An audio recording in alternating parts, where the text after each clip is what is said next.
All right. Level Up Grappling Podcast. What's up, guys? Chris Haueter here. Coach Bryan. Obviously, we took a field trip today to the garage. We just had a little roll.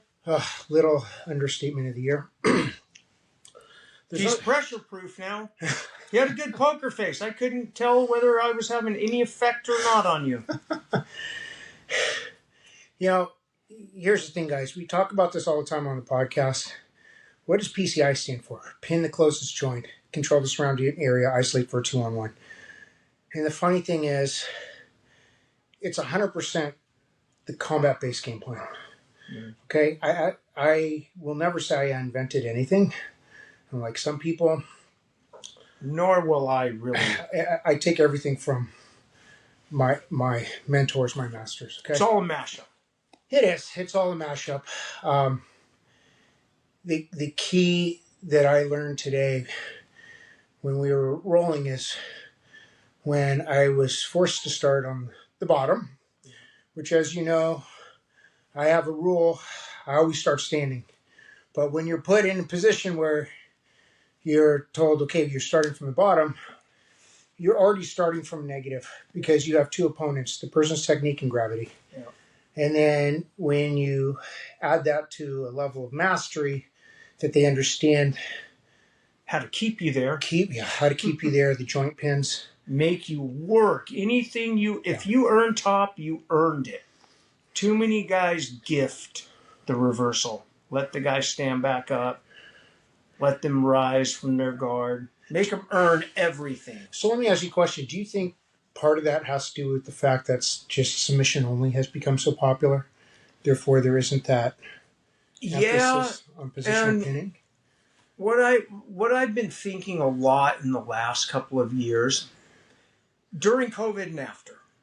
But COVID's a fascinating time because catch wrestling was globally popular until a series of a couple plagues, like smallpox and then polio. Like Abraham Lincoln was a phenomenal catch wrestler. Mm-hmm. And it vanished because we didn't have internet. So what I was thinking, would jiu-jitsu and this modern hybrid jiu-jitsu wrestling whatever game vanish? Part of it would, because part of it is all feel. You can't visually learn it. You can visually learn the steps of something, but you can't learn the feel. Yeah. The feel has to be felt.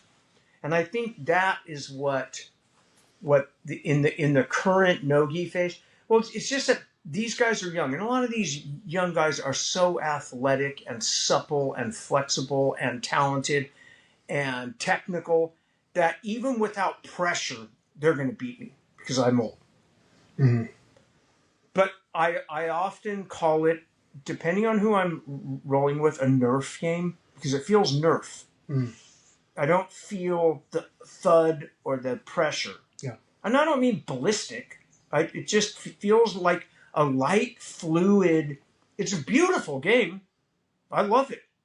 And if my body could do it, I'd do it. But as you age, you have to rely more on weight distribution rather than speed. Yeah. And timing's a big thing, too. Timing is huge. In my brain, I always tell myself, because the timing kind of comes, right? And weight distribution is something I always remind me, am I holding myself up or is he holding me up? Yeah. And then I always chant in my head the minute I lock horns and begin, relax, frame, flow. In that order. I relax myself, I find my frames, and then I go, don't be stiff, flow. I think, to your point, it's like, you also mentioning about the experiential aspect of learning versus just watching a move. It's very different, like, for somebody to have you on top of them, like you were in my guard, and then all of a sudden you shoulder punch me right in the solar plexus, and then you're waiting for me to react so you can grab my hand and set up the pass, and you're moving super, super slow, riding my joints. Exact same thing that I do. And then even when I said, I'm giving you the opening, just pass, And you're like, no, I just don't want to I want to make sure I don't get stuck in your half guard. I left it open as wide as I could because it's like, the reason why I didn't want that, for me, I felt like there would have been an easier opening once you started the pass versus me trying to hold you in half guard where the pressure was just so intense. Yeah. It's something that if somebody's watching, they're going to be like, well, why'd you do this? Why'd you do that? It's different when you feel it. It's the same thing. Like somebody, I'll use Hegan as an example. That's always the best example I can give. People go, oh, well, it's slow, or he's doing this, he's doing that. I'm like, you have no idea what it feels like until Hegan is ripping you to shreds. Until you feel the pressure. You have to feel the pressure. If you don't feel the pressure, the move just looks like a move, or you think, oh, that's not going to work, or why would that hurt, or why would you tap from that? Why isn't that guy escaping? There's no escape. So for me today, one of the things I was thinking about when you were on top of me abusing me was really the patience game and staying as relaxed as possible and managing my breathing. Yes. That was the biggest thing is managing my breathing, because there were points where I was just feeling so suffocated by the pressure. And when I talk about the pressure, guys, it's not like this, it's not wide pressure. It's very concentrated pressure to the point where it's going to take your last breath. And so you have to be patient with that and remind yourself that, okay, you can choose to live. You just have to be patient with it and really kind of be subtle, right? Yes. And to survive pressure, you also have to relax frame and flow. Yeah. Because if you stiffen up, pressure will consume you. Yeah. It took, there was something that I've thought about a lot, because I've heard Hodge Gracie say that a lot of the modern guys, they try to jump from a bad position right to an escape instead of defending first. So defend, escape, then attack. So really being mindful of your defense first, controlling your breathing, and being mindful of your defense before you just try and escape. Because if you try and escape too soon, that's where the attack happens. That's where the submission happens. Yeah. Always defend. Because when you sub, it's game over in real battle. Yeah. Yeah, that was one of those things where I think people miss that. They do. A lot. Well, you miss that because when you're under a bunch of pressure, to sub is relief of pressure. Mm-hmm. But in like quote unquote hypothetical real battle, when you're under a bunch of pressure, to sub is to die. Yeah. So we're almost rewarding. The tap becomes a reward because it's relief. Yeah. That's the danger of it. But you got to go through all these various learning phases, and it all comes out in the wash. Right? Yeah. Eventually. And then you finally start to understand the jiu-jitsu, and your body is too old. I'm going to run, guys. Master Chris Haueter. See you guys. So, I'll say this. A little bit more reflection here. This is one of those things where, you have to really kind of build yourself, and build slowly. Don't rush the process. I think that's something that's really key, is people are trying so hard to rush their process, and they think that the more hours they consume of instructional videos, that it's going to make you better, or you're going to get better faster. And that's not what it is. It's putting that deliberate time and creating repeated drills, and just focus on little things at a time. Focus on micro improvements before you get to say, well, I need to sub everybody in the room. No, you don't. there's a lot you can learn from making mistakes. And I think that the more mistakes that you make, the better it will make you, and the more you can develop if you really learn from those mistakes. Take notes if you have to, mental note, written note, talk to somebody, you know, talk to your coach, talk to your partners, and be like, hey, what could I have done differently? What do you see that I'm missing? Um, that's a big thing right there, you know, asking for feedback. And it's not about beating everybody in the room. I mean, that's really the most important thing I can say to you guys is don't try and beat everybody in the room. Ask questions, learn from everybody in the room. You never know what that reaction is going to be, where they're going to do something and you go, oh, that was cool. What was that? Show me that. You know, you never know how something else is going to be developed or rediscovered based on somebody's reaction, you know, a novice reaction, so to speak, anything like that.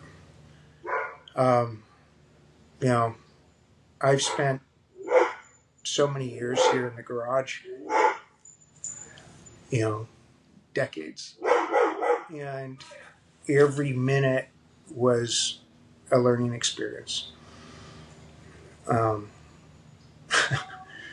Even today, right? It's like, I know what's up. Chris makes me go into the guard, start from the guard. What does he do? Head down, boom, hits me as hard as he can, right in the solar plexus. Shoulder punches me in the solar plexus and just boom, starts headbutting me.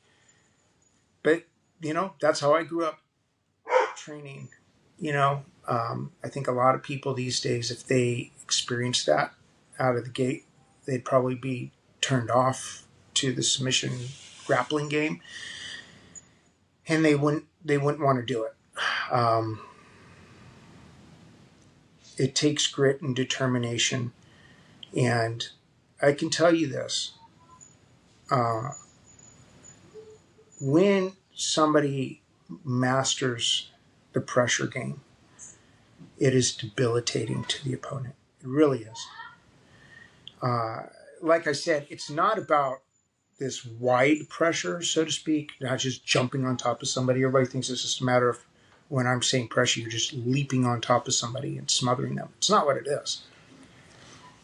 Chris is probably 20 pounds less than I am. I'm like 180, 185. Chris probably 165. So he's a good 20 pounds less than me. But his isolated pressure, and that's what's key, the isolated pressure makes it feel double the weight.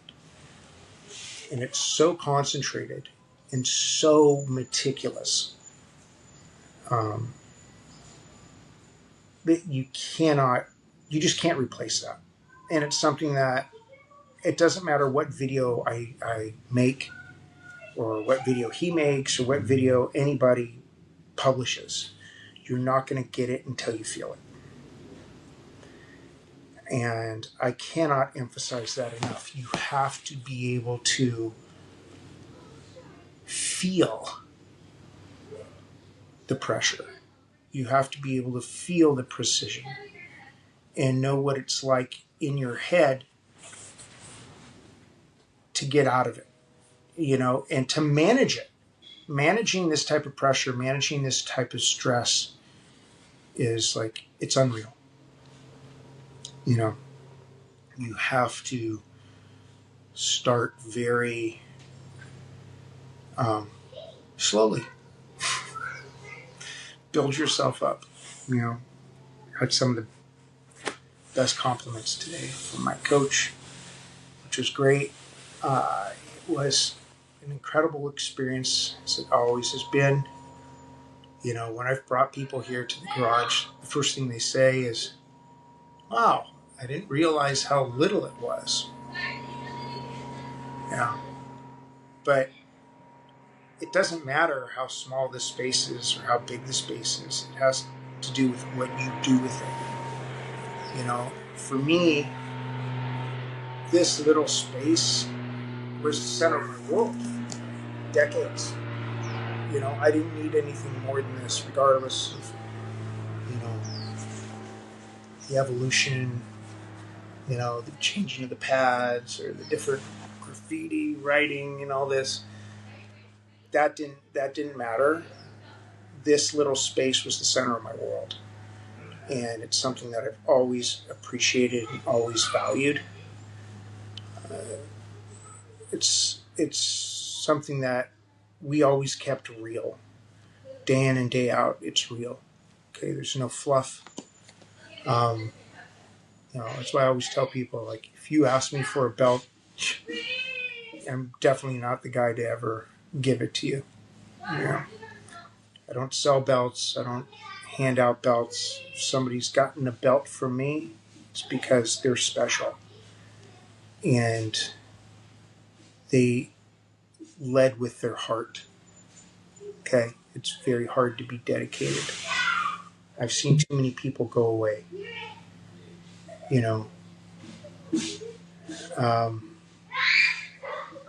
I've seen way too many people go away. And it's one of those things where it's your heart, it's your dedication. Okay? It's not something that you can let somebody else do for you. It's not your coach's responsibility to keep you on the mat. It's your responsibility to keep you on the mat. It's your responsibility to sacrifice. Nobody else's. Let's see if I can get Adam on with me right now. That's really what's key here.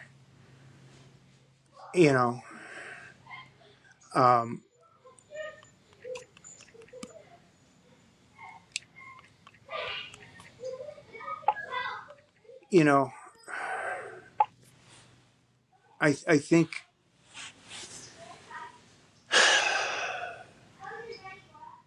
in my years, it's been one of those things where I've been met with ups and downs, and I never stopped.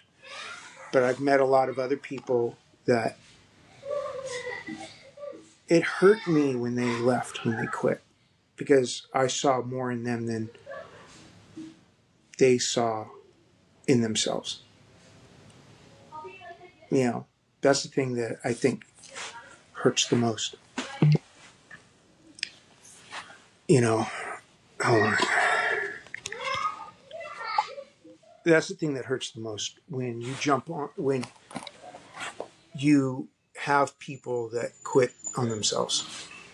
And I'm willing to give 100% to them, and they don't want to give 100% to themselves.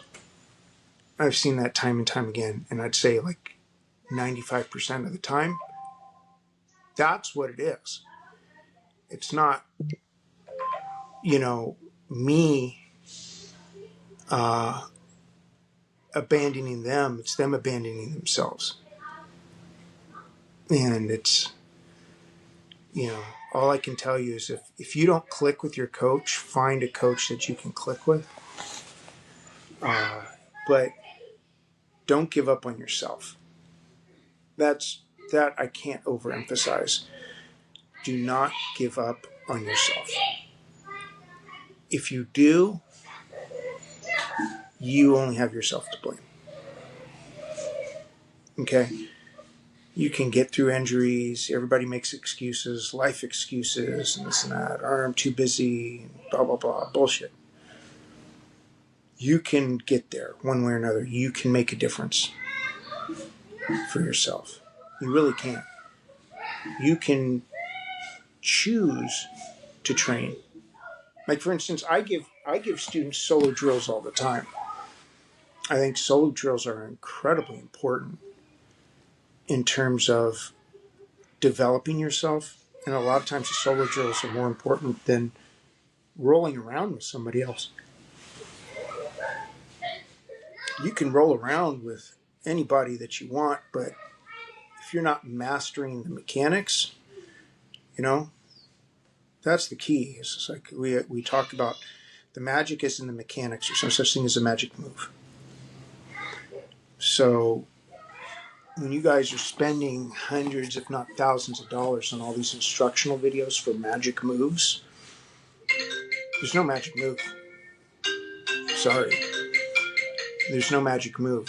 There's only magic in the mechanics. And your focus on the mechanics is what's going to develop you bigger and better. And that's something that you have to constantly consider.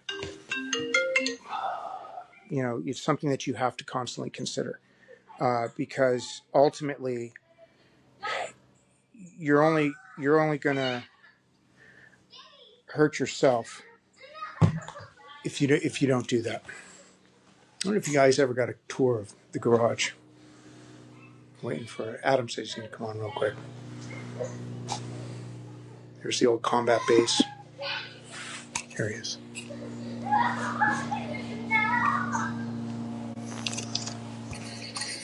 What's up, Taxi?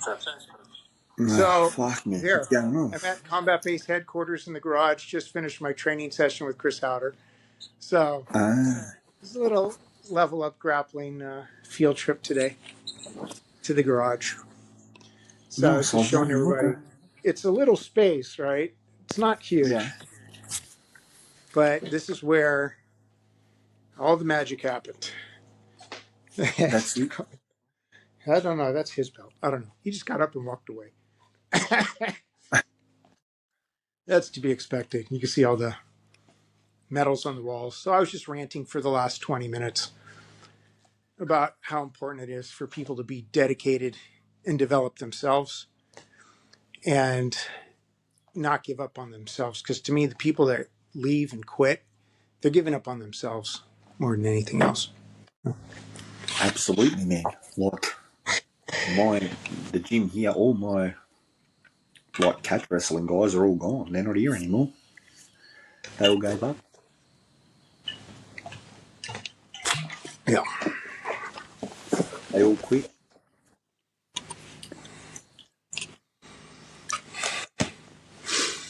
It's sad. You know, the way I look at it always is like, I feel It's bad really for dog them. shit. It's really dog shit reception in the gym. Is it?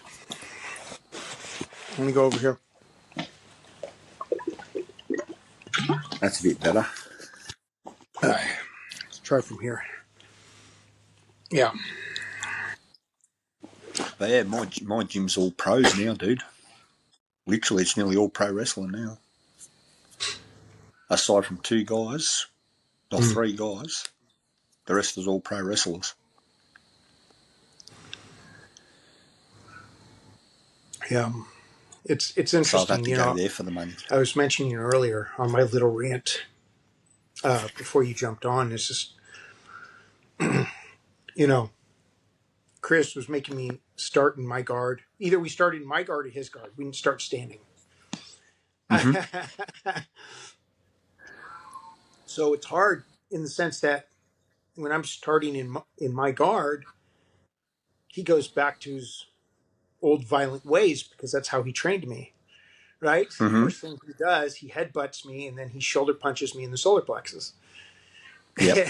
And then starts riding my joints, and then the party is on. It's just slow, agonizing pressure.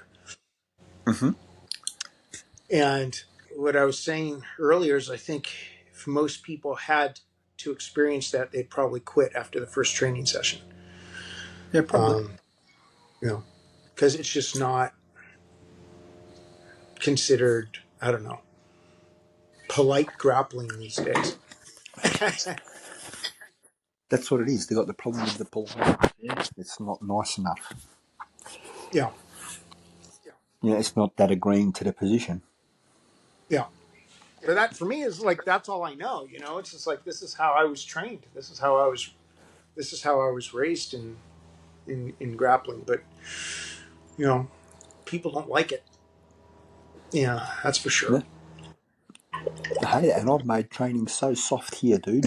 Like, it's not funny. I had the training so soft here and they still can't handle it.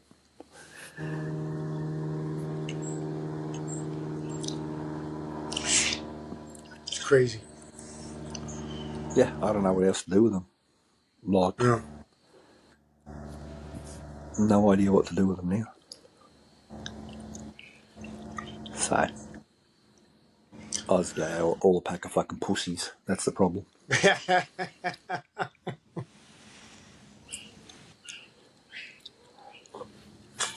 Yeah, made me Did you hear tired, about your man. bike? No, we'll find out. They picked it up yesterday.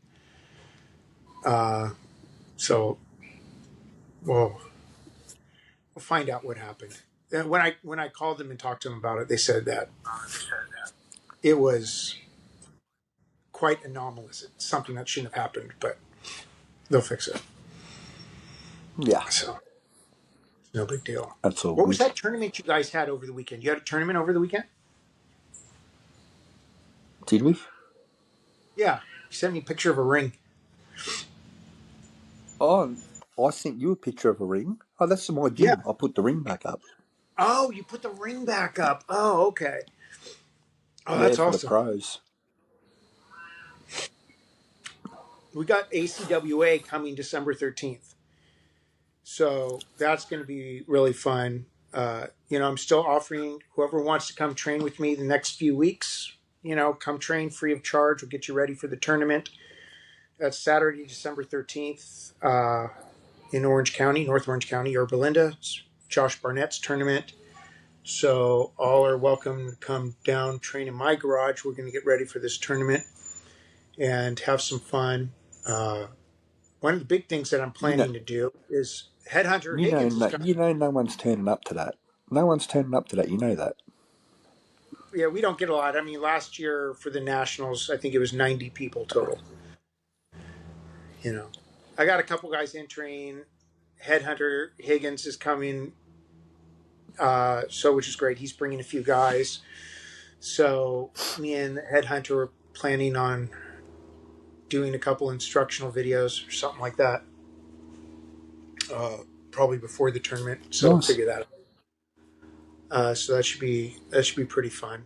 I'm still on the hunt looking for a new place to coach out of. So if anybody knows any high school that's looking for an assistant wrestling coach or any martial arts school that's looking for, a wrestling coach, submission wrestling coach, hit me up. Let me know because I need a new place to teach out of ASAP because my garage is not that big.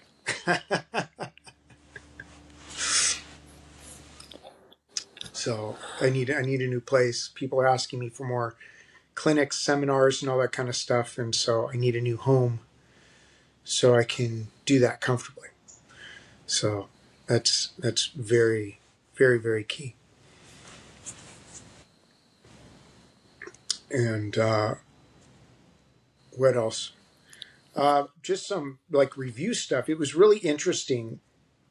If I kind of reviewed the rolling with Chris Haueter, so we rolled for about an hour straight. We don't take breaks. I think we took one 30-second break for water, and then we went right back into it. So typically when he and I go, we just roll for like an hour straight. And right now it's been a little bit of a challenge for me because it's getting colder here in Southern California, and I don't like cold. And my asthma does not like cold. So even with my inhaler, I'm still coughing and trying to catch some air, but it worked out. It was interesting. I'll say one of the things that I noticed is that when I was hitting my go behinds on the turtle, his base was so strong when I tried to hit a quarter Nelson. And mind you, Chris Haueter is a wrestler, right? So he was a wrestler first before he ever did jiu-jitsu. It was interesting where he was just so strong. Like I couldn't hit a quarter Nelson on him at all. As soon as I tried to get a hammerlock, hook him for a hammerlock, repositioned himself. So basically, I just had to ride him the whole time, ball and chain, hold him at the hip, wait for him to turn to his side. So when he did that, if I wanted to keep him upright, I just jerked him out. And when I wanted to let him roll to his side, he rolled to his side, and then I just cradled him. every time, right? And you know, it was funny. One of the things he said was, "A normal man would have tapped from your cradles." He's like, "But I'm not a normal man." No, he is not. You know, he is one of the true masters of submission grappling. So, you know, it it was fun. It was a good learning experience. Always, always to pick up little things, and basically, it just more than anything, it just kind of reaffirmed how I'm doing things. It didn't change anything in my mindset at all. Just reaffirmed what I was doing because he did exactly the same thing that I do. Some of it he did it a little slower, um, and the other thing that I noticed is like because we were training the gi today, he definitely uses the gi grips more than I do.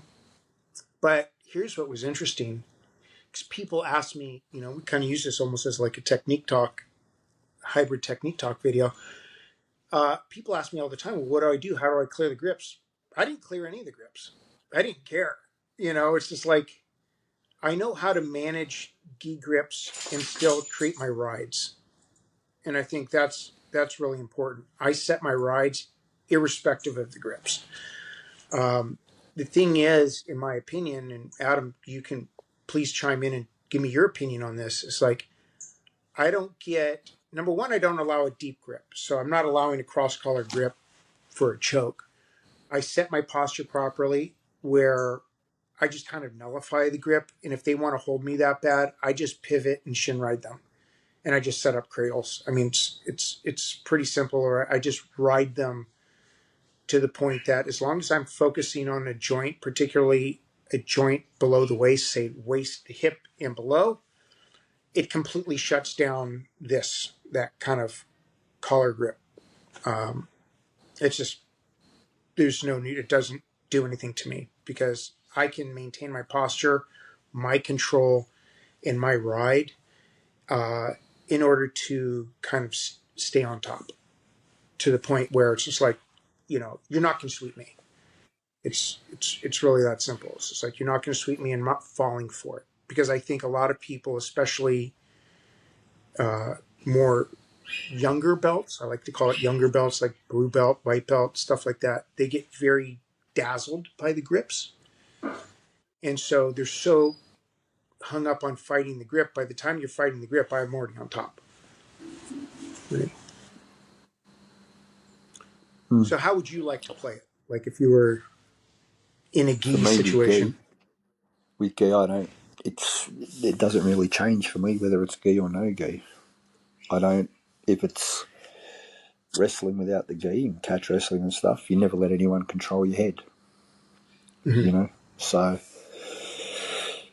that's the downfall of everyone. They tend to let people control their head. Don't let anyone control your head. Protect the head. Protect your neck. Protect your armpits. Don't let people control that upper tier. Same thing goes for a gi. You know, hand fight. Don't allow them to grab the collar grip. Grabbing the collar grip is the same as grabbing you around the neck. Yeah, don't let people control your head. And if that does happen, start putting pressure on the rest of the tier. So if I get my Mm-hmm. neck grabbed by my opponent or my lapel grabbed by their right hand, I will start riding with my elbows and stuff the side of their head, their opposite shoulder. I'll really start riding it, make it uncomfortable. You know, and what it does is technically when you're riding everything else, the other two facets of that upper tier triangle, the one tier that they got becomes useless because they can't do anything with it. They can just hold on. It's only when you allow people to get that grip and move and do things with it that it becomes dangerous. Mm.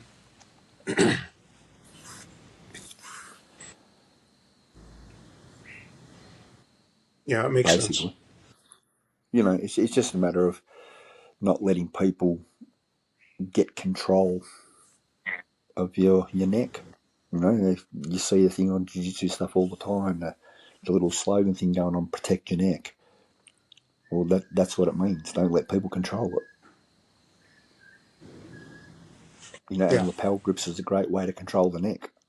Where the head goes, the body follows.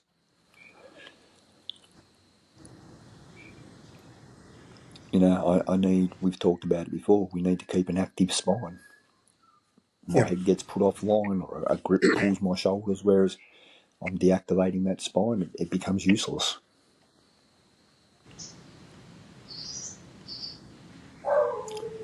So remember that, anybody. Don't let anyone control your head. It's very true. Control the head, control the man. Mm-hmm. It's one of those things where I think people tend to ignore that, on both sides. Because, a lot of times I see people that they do a really bad job of it. Um, and then some people just ignore it altogether. Yeah, I see it a lot. Having that structure is And important. in roles and training and stuff. I see roles and training that I'm seeing, as you call it, the younger belts, white belts, blue belts, even some purple belts, still allowing people to wrap their head and put their arm around their head. People go into side control and they're letting them settle and get that grip up around their heads. What are you doing? Stop that. Defend it. Move. Even just frame against that arm. Don't let them grab your head. Yeah. Yeah. You have to be actively mindful of your surroundings, your environment, and what's happening to you, because the environment is not friendly. So I think that people are too concerned with like that whole friendliness approach. That concept of keep it playful, I think, can be detrimental if taken in the wrong context, right? Because I think it's all supposed to be fun when reality is we're playing kill, right? Yeah, yeah, I'd agree. I mean, you can keep it playful and even flow rolling, the real slow, gentle flow rolling. You know, the whole premise of flow rolling is not to be lazy. The whole premise of flow rolling is to learn to be technically proficient. Yeah, It takes away that whole survival thing of going, oh, I'll grunt out of it, I'll use strength, when you flow roll, that's gone. So it becomes about using technique correctly at the correct time and becoming very technically proficient. It's about honing skills. It's not about being lazy and playing. yeah, I think that's where a lot of people lose the concept. Flow rolling is meant to be about flowing between techniques. It's not about bumming yeah. around on the mat. And being and you know another part of that, which I think is really important, is learning how to master chain wrestling. Because for me, flow rolling is very, at least with me, what how I practice and teach is very heavily emphasized. Our flow roll is chain wrestling. You have to learn how to flow chain your wrestling together to get to the top position. If you're in the bottom position, how are you flowing? What does your scramble look like? How are you getting back on top? Very, very important. You know, Yeah, 100%. And I mean, technically, if you think about it, in the BJJ context, in the Jiu-Jitsu context, rolling in general is chain wrestling. It's how you put it together. yeah, By yeah, definition, the fact that we're rolling, the fact that there's two of us not doing a preset, pre-prescribed drill dictates that we're chain wrestling, dictates that we're, putting our stuff together randomly.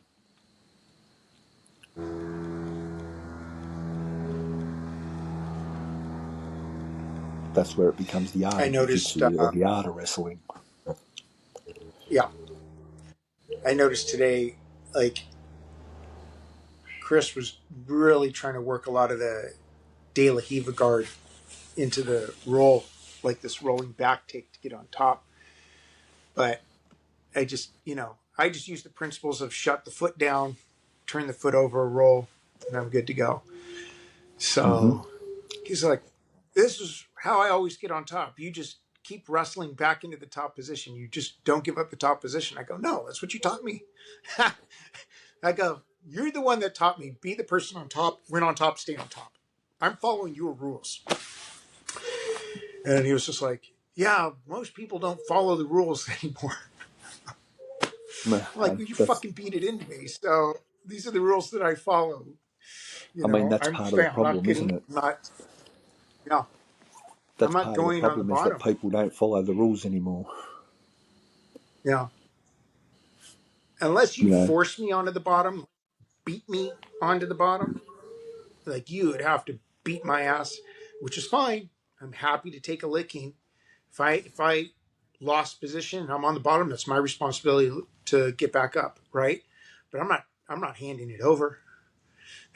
I'm sorry. no, It's just like and there's no gift there, you no, know. I mean, look, I've said it before on the show many times. I don't understand the whole modern idea of automatically going to the back. And like I said, I've never trained with Chris, never met Chris and stuff, but I still espouse his rules because they're great Yeah. rules.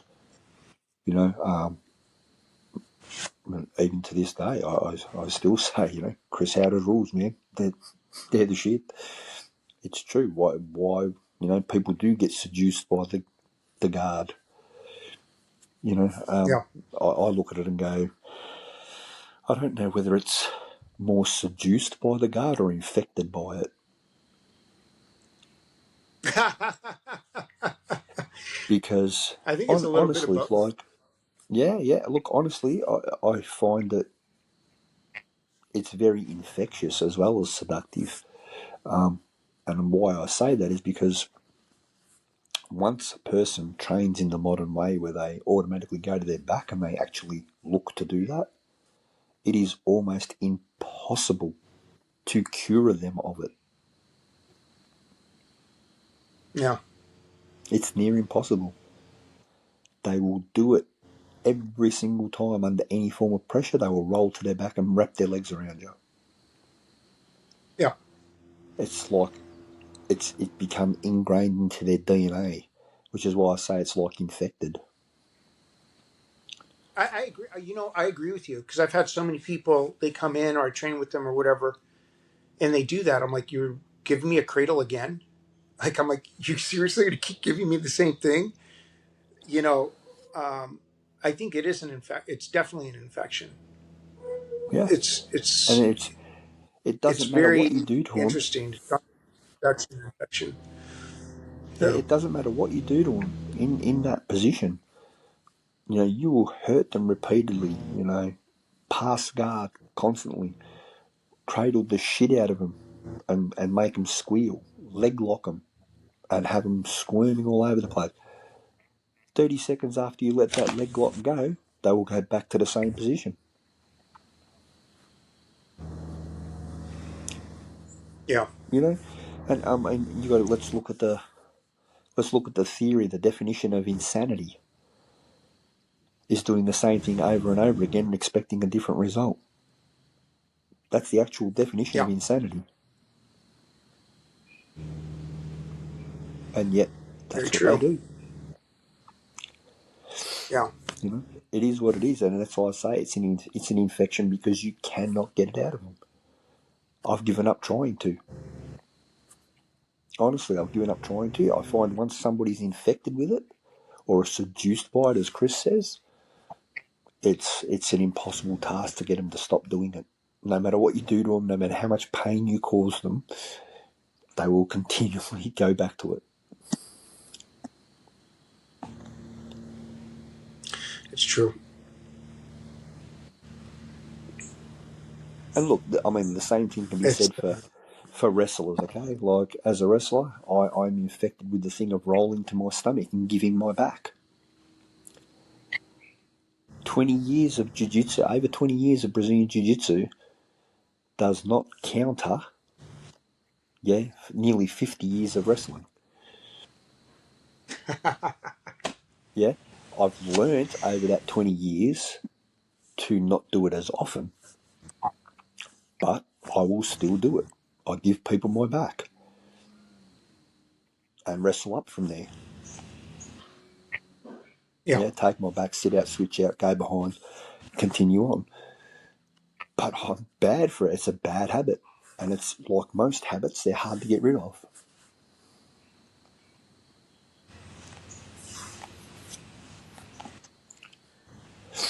That's very true. But I do, I but think I do that's why, find that. like, Sorry, dude, go. no, go ahead, finish, and I'll say what I was I going to was say. just going to say is that I do find that the whole guard thing tends to become habit and become go to so much quicker than anything else I've ever seen. Yeah.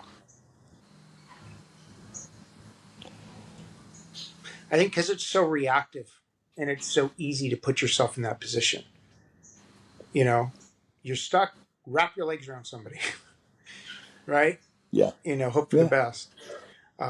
What I was going to say, because I had mentioned this, on my little rant before you came on, is that I think that one of the values of solo drilling, working solo drills, is to break bad habits, right? So if you want to learn how to go from getting off your back to belly down to getting up, sit out, pivots, you can practice that by yourself on a mat, on the carpet, whatever, over and over and over again to work yeah, those scenarios. Get a stability ball, work the scenarios. Get a soccer ball, work the scenarios.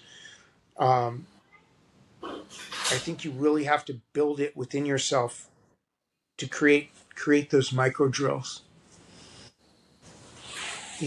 But I don't think most people aren't dedicated enough to build that type of individual proficiency. You know, no, I I'll think that's a definitely. huge issue. Basically, what it comes down to is, yeah, like you said earlier, stop giving up on yourself and stop quitting. Yeah, It's like anything in the world. To get good at shit takes time. yeah, And to expect having unrealistic self expectations definitely a downfall to anyone. yeah. Let's see how this is.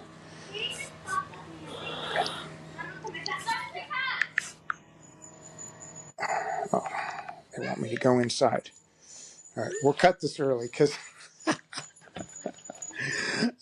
they want me to come inside and chat with them. Okay, So then you should go we'll cut inside and this chat off with as them. as a shorter episode today. Yeah, I got to go chat with the Houters. All right, Uh, buddy. but this was good. Pass We'll on my put this up. I'll regards. put this up today. Yeah, And pass my regards on to Chris and yeah, the family and stuff. And we'll be back on normal time next week. yes, sir.